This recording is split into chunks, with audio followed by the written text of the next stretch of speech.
Hello friends, welcome back to my channel. இன்றைக்கி நம்ம ரொம்ப சிம்பிள் அண்ட் டேஸ்டியான பாவக்காய் வறுவல் செய்ய போகிறோம். வீடியோவை ஸ்கிப் பண்ணாமல் பாருங்கள். இப்போ எப்படி செய்யுதுன்னு பார்க்கலாம். பாவக்காவை நல்லா வாஷ் பண்ணிவிட்டு இது போல் ரவுண்டாக கட் பண்ணி எடுத்துக்கலாம். ஒரு பவுலில் பாவக்காய் முழுகிற அளவுக்கு மோர் சேர்த்துக்குங்க. அது கூடவே கொஞ்சம் உப்பு சேர்த்து 10 நிமிஷத்துக்கு ஊற வச்சுக்கலாம். இது போல் மோரில் ஊற வச்சுட்டு அதுக்கப்புறம் நம்ம பாவக்காய் செய்யும்போது அதோட கசப்பு தன்மை கொஞ்சம் கம்மியாகும். இப்போ 10 நிமிஷம் கழிச்சு மோரில் இருக்கக்கூடிய பாவக்காவை லைட்டாக பிழிஞ்சிட்டு ஒரு பிளேட்டுக்கு மாற்றி எடுத்து வச்சுடுங்க.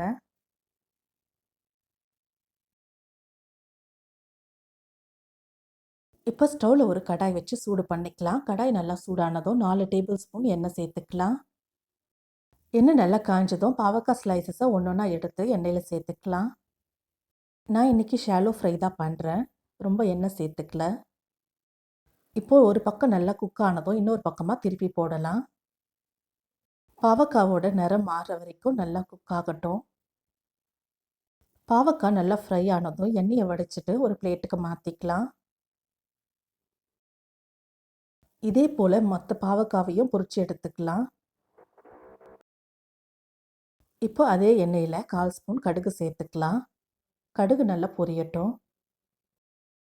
கடுகு நல்லா பொரிஞ்சதும் ஒரு கொத்து கருவேப்பிலை, உரிச்ச 10 பல்லு பூண்டு, நீட்டு வாக்கில் கட் பண்ணி வச்சுருக்க ஒரு வெங்காயம் சேர்த்துக்கலாம். வெங்காயம் நல்லா பொன்னிறம் ஆகிற வரைக்கும் நல்லா வதக்கி விட்டுடலாம்.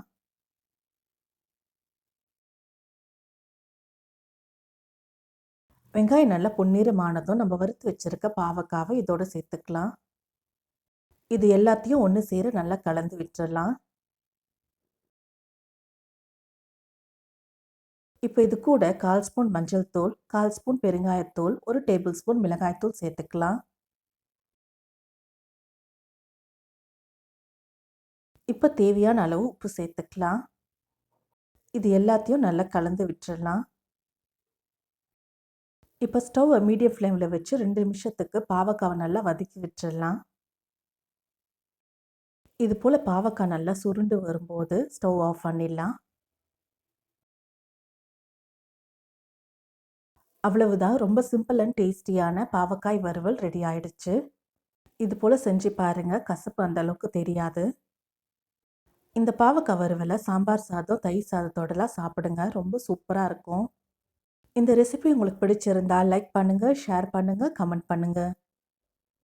என்னோடய சேனலை முதல் முறையாக நீங்கள் பார்க்குறீங்கன்னா மறக்காமல் சப்ஸ்கிரைப் பண்ணுங்கள். பக்கத்தில் இருக்க பெல் ஐக்கானை கிளிக் பண்ணுங்கள். அப்போ தான் நான் போடுற புது வீடியோவோட நோட்டிஃபிகேஷன்ஸ் உங்களுக்கு வரும். தேங்க்ஸ் ஃபார் வாட்சிங்.